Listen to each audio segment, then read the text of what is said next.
Prevent risks of cross-contamination in your salon through best practices, or risk to lose your business totally, kaput, done, nada, out of business. Now that I have your attention, my name is Kirigo Kabuga, and I am a virtual natural hair coach, and I could teach you how to make money on and offline. It's more important today than ever to make sure that customers are feeling safe in our salons. I believe it's more important now than ever to ensure safety and security in your salon for your customers. For natural hair salons, depending on where you live or what state you live in, not all of them are standardized or regulated, and therefore owners and stylists are left to figure it out on their own. Due to my deep concern for my community, I've decided to be a thought leader and to step in to figure it out, to find out what are the best standards, what are the best practices in the salon, and bring that information to my community. And so here I am. I've decided to do the research to find what we need to be doing at this time and share it with my community and bring this critical information to the community, and also hold them accountable to level up their businesses, to prompt better best practices in the salons, and to ensure, especially where it concerns sanitization and disinfection. Did you know the number one priority of a salon owner and a stylist is to ensure safety and security to your customers? Before even attending to their services, before touching their hair or anything like that, your primary responsibility is to ensure safety and security for your customers. Did you know that if you establish best practices in your salon culture, that you will win the confidence of your clients? Did you know that? Absolutely. When they see the standards, when they see you in the practice and you have a conversation with them, they will feel safe. Did you also know that confident clients become your dream clients, who walk around talking about your great services and safety practices, your best practices to others, word of mouth, telling their friends and families, therefore driving revenue to your business? Did you know that? Very important to pay attention to that. I'm putting a series of classes together, that Zoom classes that I will be sending out and will be posting on my Instagram at Kirigo_1, and you guys can follow me. This is towards the natural hair community, so look out. If you DM me, if you're interested, I will send you the link, but my first class is going to be in July, so I'm encouraging you guys to sign up for the class, and let's do this thing. Let's level up our businesses. Let us understand what sanitization and disinfectant, the importance of that in our best practices in our businesses, and let's thrive together collectively. We can do this. Let me share a story. I'm currently working on a video with Barbicide, and I'm really excited about that, and because it's also helped me level up on my research and know that I have great responsibility, and I am really excited about rising to the occasion. But let me tell you, about a decade ago, when I first opened up my business, I was very green, I was naive, and I was only focused on people pleasing. Against my better judgment, I took a client which I saw that there was something going on with their scalp, but I didn't question them because at the time I didn't have the confidence in myself to be able to approach and have a discussion such as that with my client, a complicated discussion with my client. And against my better judgment, I went ahead and served this young gentleman. Exactly 2 weeks after that, I was in my dermatologist's office and being predicted, or the diagnosis, what I had finger fungus underneath my nails. Oh my gosh. Immediately as the doctor told me that, I knew right away where I had contaminated this fungus. I knew exactly up to when, and it was time for me to get treatment. Luckily for me, so number one, the first medication that my doctor was suggesting, they had to do a kidney test to make sure that my kidney was going to be strong enough to be able to administer this treatment in order to clear my finger fungus, my nail fungus. I thought to my doctor, I was like, absolutely not. Why should I take something to take care of my nails and damage my kidney? Absolutely not. And I was like, Dr. Wong, between your culture and my culture, we better find a holistic way of taking care of this problem. So he immediately suggested dipping my hands in vinegar, white vinegar, guys. Ladies and gentlemen, are you hearing me? And that's what I did for 5 days in a row. I would dip my nails, my fingers in pure vinegar, and then dip them in clear water, soapy water. And before you know it, on day 3, booyah! it cleared. So since then, I'm going to tell you, this is over 10 years ago, I have never washed a head without gloves. I always begin my service on the chair.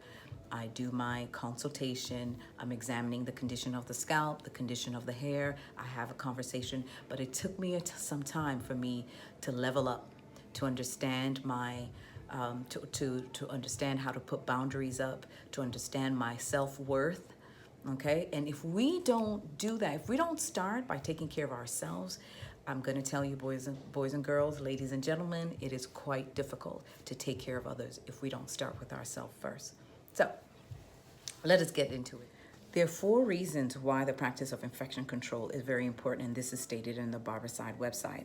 Number 1, it's the law. It becomes very expensive.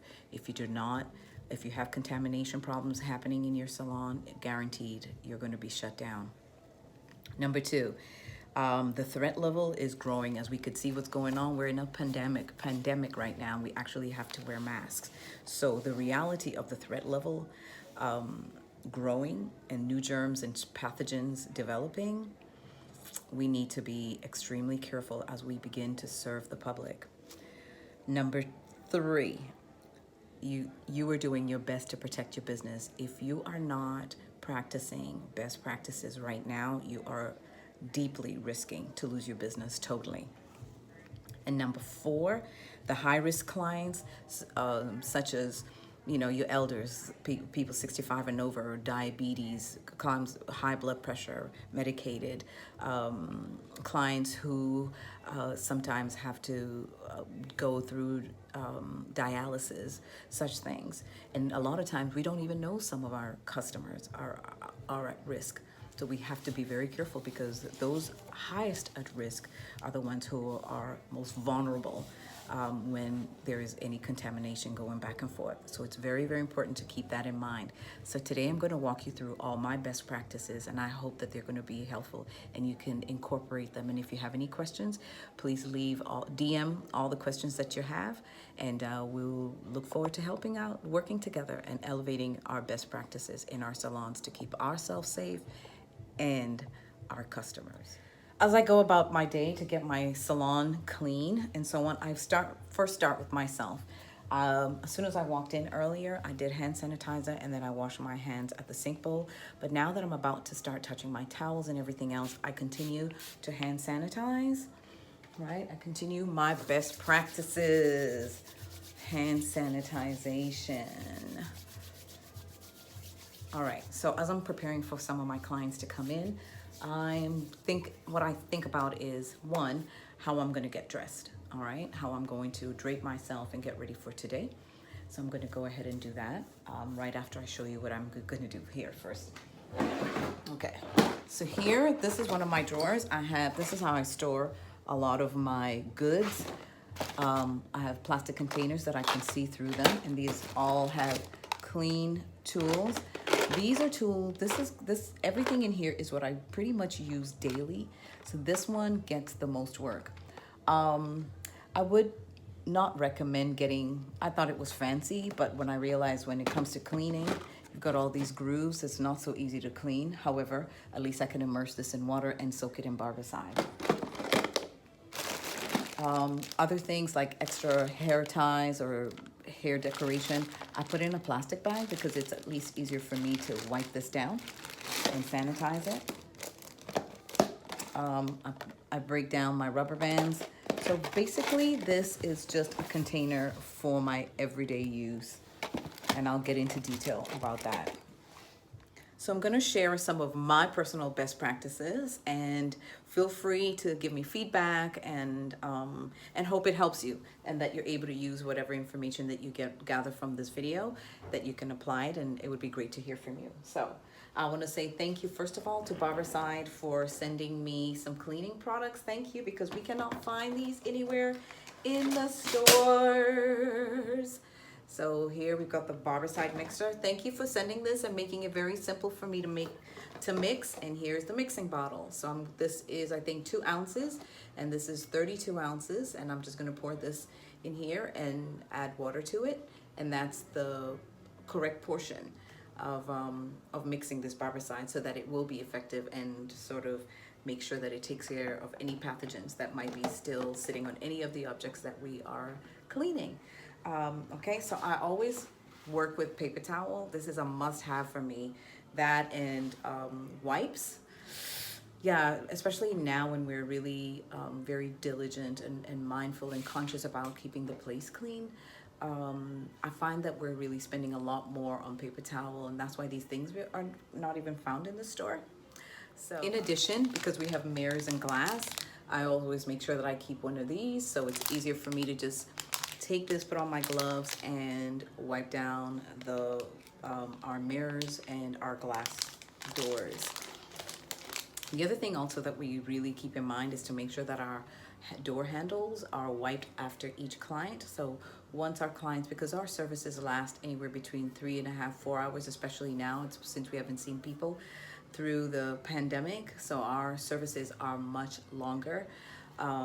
So we make sure that we wipe the hands down, and we're only working by appointment only, no walk-ins, and we can't have more than 4 people in this space. And between my business partner and I, we are exactly a little over 6 feet apart, and because we are a close contact industry, we have to really be mindful about what we're doing. Now, the other thing about this room, because there is no window for us to like open and air it out, we do leave our door open in a time where I'm not wearing a mask, but because I'm not wearing a mask right now, I cannot be opening that door according to the standards of this building. So it's better for me to just shut the door and be able to do this video without any issues or offending or violating any of the policies that we have that are set in place for our safety, obviously. And so I'm going to walk you through. So that's about it. And then, okay, so I'm going to some of the things that I use mainly because I'm a Sister Locks brand ambassador. My tools don't require much space. So this is like my must-have. I travel with this as well. It keeps my tools protected. These are like the main tools that I would need for my industry. And so it's a good thing that it doesn't require a lot, okay? And these are also non-porous products or goods. That means that they're either plastics or metals that can be dipped in Barbicide after being sanitized, and once they're in here, I know that they're clean. And when they're not in here, I have a basket which I place for me to know what's dirty, so that I make sure that I don't mix and contaminate the clean and non-clean utensils or tools. Once we wash our towels, we make sure that we dry them in very high heat, and the highest heat that the dryer has. And then when we pull them out, we know that they're dry and hot.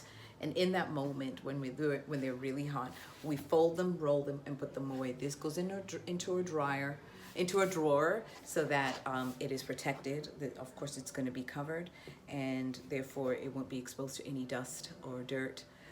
Even when it's not being used. But once the towels are finished, once we finish using this load of towels, what we do is that we clean this container as well to make sure that we continue our best practices, keeping things sanitized and disinfected. Okay, in here are the rest of my working tools, and as you can see, I've separated them, making sure that I continue to keep them safe. Like, these are my clips whenever I need to work with them, so I have them separated and keep them separated. I also have a pair of scissors there, but the other thing that I do when I buy my hairpins is that I sort of divide them in portions, and I use these so that this way I can sanitize. This can be cleaned, can be sanitized and disinfected.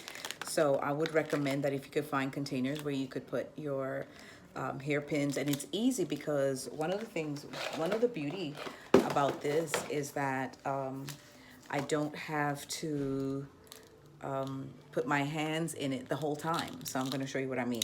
So basically, if I want to, I just look at that. All right, I don't have to put my hand in there and touch all the other hairpins while I'm working on a head. So I like this because even if I do, it's enough just for one client. I'm not contaminating all the hairpins, and I get to use what I'm using, and it's easy to clean these containers. Okay, As well, same thing for all like my hair, jewelry, decorations, and things that I tie. I kind of individualize them like this, and it really works well, especially when I'm working on a client. I could just grab what I need. I don't have to bring the whole basket to the workstation because we have to work differently now than we have in the past. Okay, even for like my hair decoration, like the yarn, the beautiful string that I have, I pack them in here, and because this is so much easier for me to just pull out. In fact, I don't even have to take the roll out. I just pull the string and cut it while this is in there, so I don't have to touch it from head to head, because I'm going to use this roll on many heads, including my own. So I just pull the string and then cut it where I need to cut it. So these are some of my ideas of just trying keeping things sanitized. And this I love because I'm a travel stylist. I love to just pack these things in my suitcase, easy to wipe down with wipes.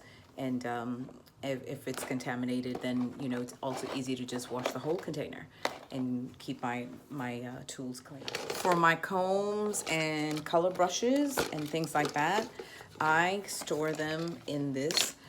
Again, this is a natural, the kind of styles that we do, we only need a specific tool and we use our hands for most of the part. So, but I do have things like my color brush, you know, here, my latch hook, and my other fancy lash hook for crochet, and even like my wide tooth combs. I put them all in here, and I know that anything that's in here is clean and ready for use. Okay, and when it is not, I have a container for that too. So anytime I finish styling a client's hair, and perhaps I've used like such things as cold rods and they've spent time under the dryer, you know, trying to achieve a look like this, I basically will bring my blue basket, and the minute I remove the rollers from the hair, I just drop them into this blue basket. Now the blue basket is a symbol and a sign to me that anything that is in there is soiled and should not go back to its original place, that actually needs to go through the process of sanitization and disinfection. So even when I soak these, and a lot of people ask, do I dip those in Barbicide? Actually, I do, but I'm going to say that it actually corrodes the rubber quicker. But you know, if you want to be safe, you just buy new ones that you know, it can be a bit costly, but sometimes it's better to spend when securing safety than cutting costs and absolutely regretting it. I recommend just sort of taking a trip to the closest dollar store and getting yourself some really nice sturdy containers that you can use them to continue your cleansing and protecting your tools and keeping them safe and protected from the air, especially after use. So I'm going to walk you through what I actually do when I am cleaning. So I'll go step by step from the sink to the chair, and all my tools step by step. For those of us that use extensions and things like that, and we have things, you know, like extra hair left over, I recommend that you use the like food saver bags. Like this for me is my yarn, and I use this once in a while, not all the time, but because I can sanitize, I can clean this down with the paper, with the wipes. I recommend that you put them in plastic bags so that you could also see what color you need, where it is, and when you store it. And then from this, I would actually put it in my bin, throw it in my bin, organize it, and then push it into the drawer, okay? So at the end of the day, after having finished with working with clients, we place our products in these type of containers and we store them up in storage. But for the end of the day, however, at the end of the day, you're gonna find that some of these bottles have some remnants of the products and so on. And so we wipe them down before we put it away. I generally like to put on my gloves when I'm working, doing this kind of work. And I've got the wipes. So I just generally go over each container and clean it. And the other thing I also look for is to make sure that the inside, sometimes when we press the shampoos and so on, it does actually keep running after we've moved our hand. So it's just kind of nice to kind of store the products looking clean and well sanitized. And so that's part of what we do. That basket has like what we use, the products we use on a regular basis, like the main top 3 or 4 shampoos that we use daily.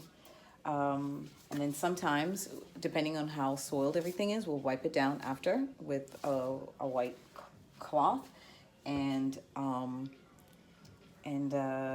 wipe it down and dry it and make sure that we store it away. All right, so this is like a demonstration of what I actually do. So as you could see here, I've got some residue, some hair still on the brush. So what I'm going to do is that I'm going to brush that off as much as possible. It's recommended to make sure that we use warm water when washing our tools and utensils. So because we're not a salon that uses a lot of tools on the hair. Our tools are small, but it's important to make sure that you go through all your dirty items with a brush and clean them up.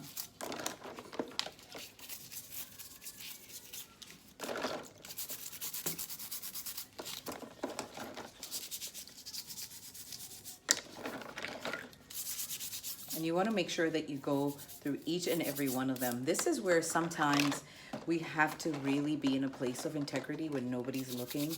Are you going to do a quick wash, or are you really going to do what you're supposed to be doing?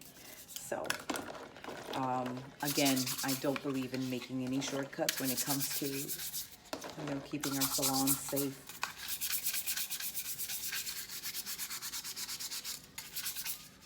Okay. Now everything is ready for rinsing. The water is warm. Everything is ready for rinsing, and I will then place it into Barbicide.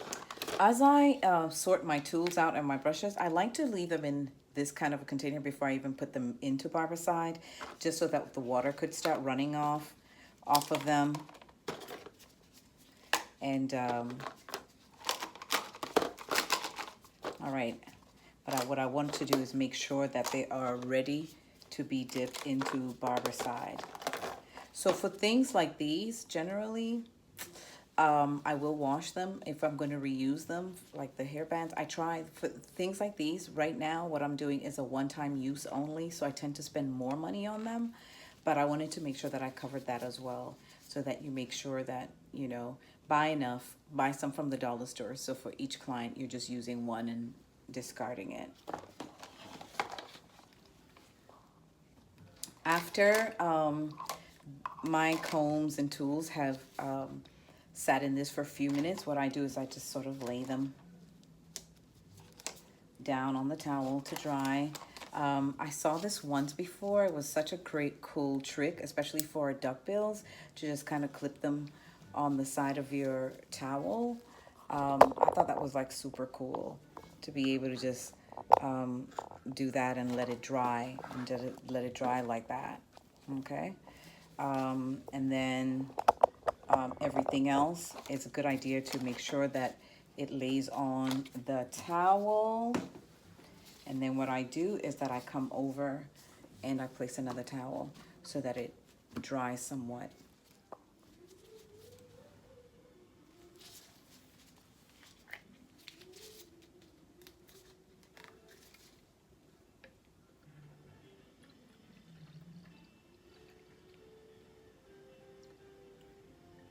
All right. Now this is proper portions. Thank you, Barbicide, for that. Really helps me. All right, and now we're ready to go. So according to my research, anywhere where we're putting harsh chemicals or things like Barbicide for disinfection, it needs to be labeled and it needs to be publicly seen so that people will not sort of use it for the wrong thing. Okay, so this is my container. Again, because our tools are not large or heavy or anything like that, it just allows me to take something like this, which is called a non-porous item, plastics and metals that can actually soak in the Barbicide. So the rule of thumb apparently is that Barbicide is supposed to be to lay above the, it's supposed to be over the products, I mean, tools should not be sticking out. So everything should be submerged in the Barbicide. So if there's anything sticking out like this, then you know that it is not being properly disinfected unless maybe you turn it all over later. But the rule of thumb is that the Barbicide should be submerged over the items. And the contact time should be 10 minutes. So we're gonna leave this to sit here for 10 minutes. Anything that is not underneath the Barbicide water, that means it probably needs to be soaked in a different container, or I should be able to feel the water up to the top and be able to maybe submerge these items that I want to soak. But 10 minutes is the contact time, and after that, I'm able to take them out, rinse them out, and then put them back under the towels this time until they're fully dry. Generally, once I'm finished with a client, the first thing I do after they leave is that I dust the chair off, any hair that may have fallen, and then I will take a cleaner and spray the entire chair. Because I usually use this backrest and lean my clients back, I make sure that I get to spray in there. Really important parts to remember, especially with clients, is the fact that when they sit down, their arms really sit on the chair handles, right? Like the hands will be sitting here. So you want to make sure that you want to focus on cleaning these areas where the hands are actually always sitting, because this is how sometimes we are cross-contaminating by areas where we're sort of touching. And so I would let this sit for a few minutes, and then I'm going to come down with the wipe. See this? What I love about this is that already you could see the bubbles, and then you're ensured that the bubbles are actually sanitizing and will wash whatever pathogens or viruses that might be sit on the chair. I generally would come after here with a paper towel, okay? Definitely let it sit for a little bit, and then I'm gonna come over it with a paper towel, and I'm gonna show you how I do that. So I go through a lot of paper towel, and I've been really thinking about it. Is it are we being fair to Mother Earth, you know? So I'm trying to figure out what else. And sometimes I might just take the white towels, depending on how conscious I'm feeling that day. I might just take those white towels, but it's because we're not washing them right away. All right, so this is what I do, because this is a porous item, and I learned the hard way. I used to spray Barbicide on it, and I started realizing that the leather was getting corroded, and as you could see, even these areas, the Barbicide just starts eating at the wood, you know. I mean, you're sanitized, but you also don't want to have to be buying furniture every year. So it's just knowing what to do, when, and how. All right, and I do this every time after a client, before the next client comes in. Every time. Now, because it's the end of my day. It's at the end of my day. I push this down. Because it's the end of my day, generally in the morning, what I'm going to do is that I'm going to come and just assume that it wasn't done. I just like to double up all the time. And then I'm going to use like my Lysol or Clorox wipes and wipe the chair down before my client gets in, okay? And then always I wipe my chair down, everything, and then go through the door handles and discard the Clorox wipe. So just being extra precautious doesn't hurt anyone. It's actually safer than sorry.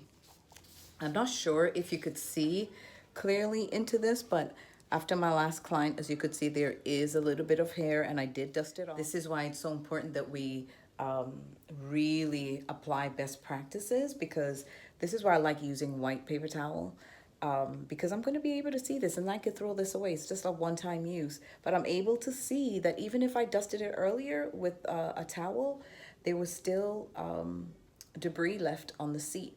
And now after soaping it down and wiping it down again, now I've been able to remove whatever else that was left from the last client.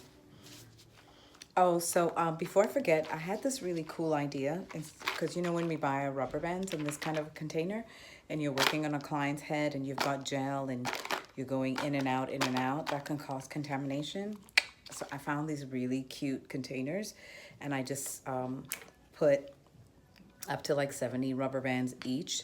And these are washable. You can sanitize and disinfect these. And I just put them in this container, but then I individualize them so that I don't have to keep putting my hands in here. And then I just use this one for a client, and when I'm done, I throw it in the dirty bin and sanitize and clean it. So I don't know if that helps, but I think they were about 10 of them for $1. I'm not too sure, but I think that this is like a super great idea. Okay, so one of the ways that we handle retail in our space is that we've asked our clients not to touch anything, but they could point it out, and then we will do it for them, right? So we make sure we sanitize our hands, and if my client is interested in buying a reconstructor, my hands will be sanitized, and then I will bag everything for them, right?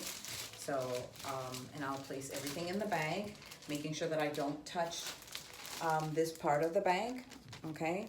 Making sure that I'm only holding the edge, and then later on, I'm gonna hold it like this so that the client could take the bag and walk away with it, because most of the time they're not gonna have their gloves on. So what we're doing is like we're avoiding to touch this area. You know, the less hands in one place, the better, from what I've been reading and researching. So, and then they're able to, we're able to hold it like this for them, and then the client is able to take the bag and walk away and keep it safe. Another thing that we've decided to do is to really push all our clients to sign up all their payments through StyleSeat. Actually, it just benefits everyone, because at the end of the day, it's so much easier to file for taxes, and you know what clients in StyleSeat will always generate what style sold the most this week, may recommend things like, this is what you could do to, you know, this service or this product. You may need to do a promo because it wasn't, you know, as popular this month, or so on and so forth. But I just think that it's so much easier that even to move away from cash handling as much as possible, and have everything automated anyway. And it is the future. AI is the future, artificial intelligence, so it's better that we adapt to it sooner than later. So 10 minutes have gone by. My things are still soaking in Barbicide. And so because Barbicide is a harsh chemical product, what you want to do is make sure that you use gloves as you're immersing your fingers into the mix, so into the solution, that is. So this is what I like to do. I like to remove it one by one and place it back into my blue bin. You want to make sure that for scissors, you want to make sure that these are totally dry after, because Barbicide will corrode it. It'll start looking like it's rusting. And all our metals, so you want to make sure you take them out after 10 minutes. So this, at the end of the day, I don't know if you see this clearly, and this is why I wanted to use a clear bowl. Let me get this out of the way. I did wash with soap. I washed with I sanitized everything before, but as you could see in the Barbicide solution, which is like super remarkable once you use a clear bin, that I don't know if you see this, but I have a lot of floating hair.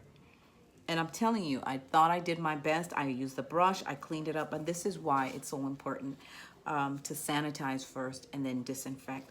As you could see, there is plenty of hair still in this solution, but I'm grateful that it, and other debris, but I'm grateful that this worked. And what I can do with this now is discard it, because especially in these times, the safety precautions are more important than ever. So I'm going to discard this and make a fresh one tomorrow. So it just means that we spend a little bit more, which you might want to consider increasing your prices, because you are bringing best practices to your beauty business.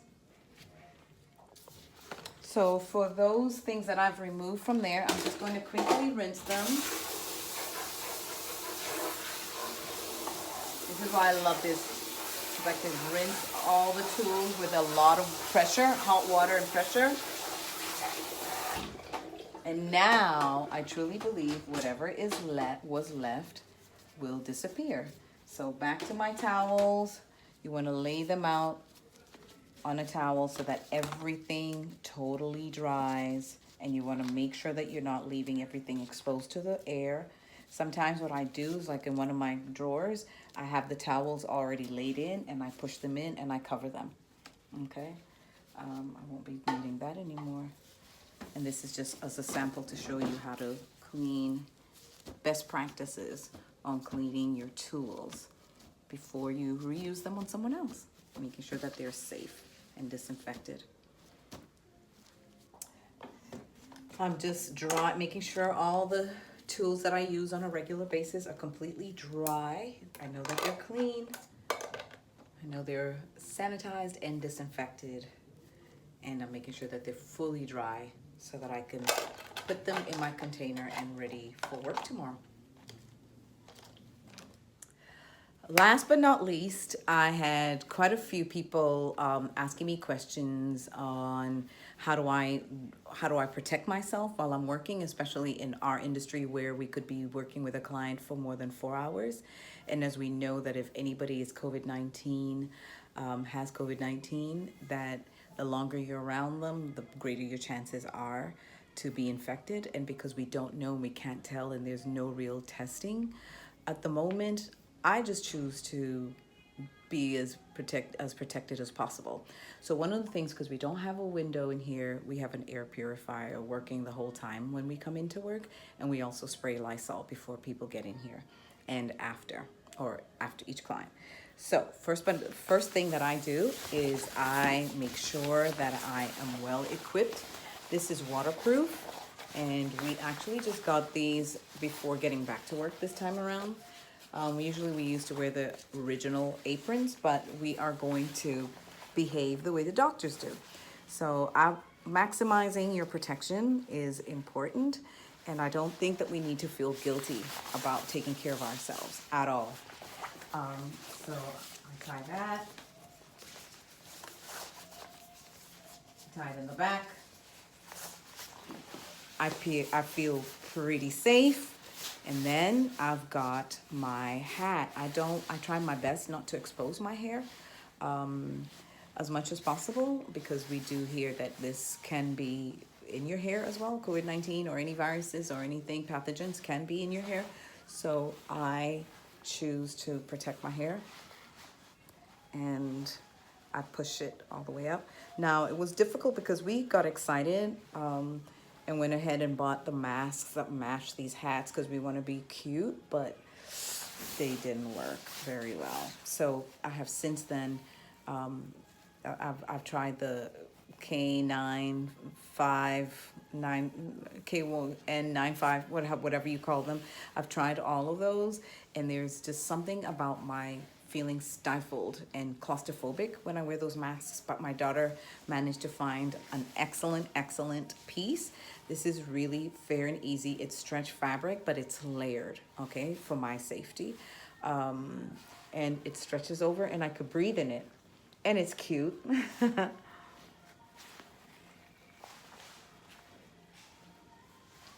So, okay, my hair's away. And last but not least, I then wear my shield, just to protect my eyes, because I have to come close to the client. And so this is the way I choose to operate. It makes me feel comfortable, I feel safe, and most importantly, it makes me know and assure myself that I actually did everything I possibly could do to protect myself and to keep my clients safe. So wishing you all a great time, wishing you thriving beauty businesses. Remember to really be conscious about the safety of your salon. Let that be your first priority. Before your customers come in there, communicate with them as to what you're doing. And right now, customers want to know what you're doing.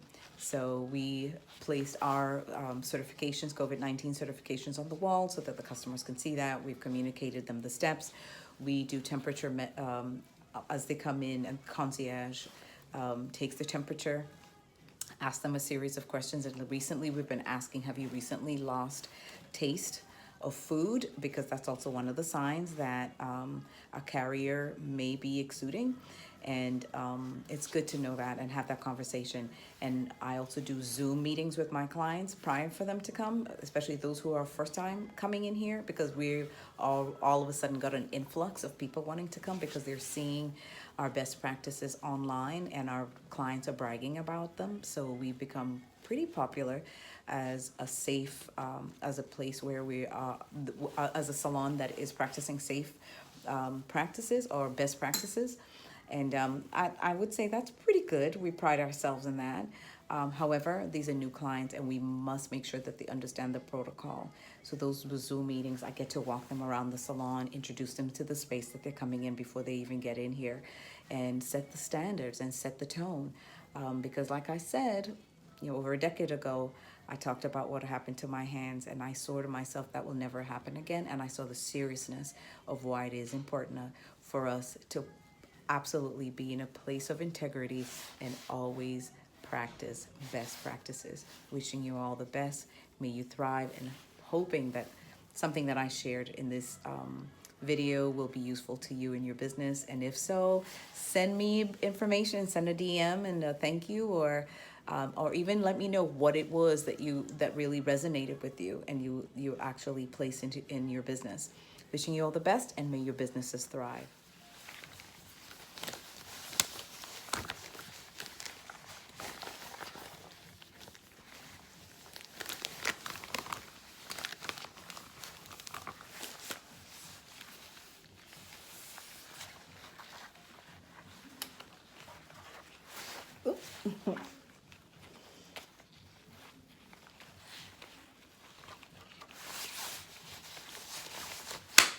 Ready for work. Okay, these are just like extra little tidbits that I add to my best practices in and out of the salon.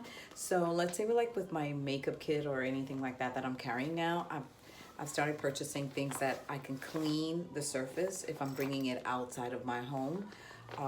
So this is one of them, and I could easily take a paper towel and hand sanitizer or Clorox wipes and wipe the bag, because I can do that. This is actually a non-porous, but the zipper is a different situation. But I prefer to use these away from what I call the porous products like this. I used to carry more of like my printed. I love African print. It's part of my tradition, but so I used to carry bags like this, and the more I was reading up on the information on Barbicide website and so on, and some other research that I did, it's unless we wash this, throw this in the wash, that's pretty much the only way that we can really get it disinfected, and with a hot dryer.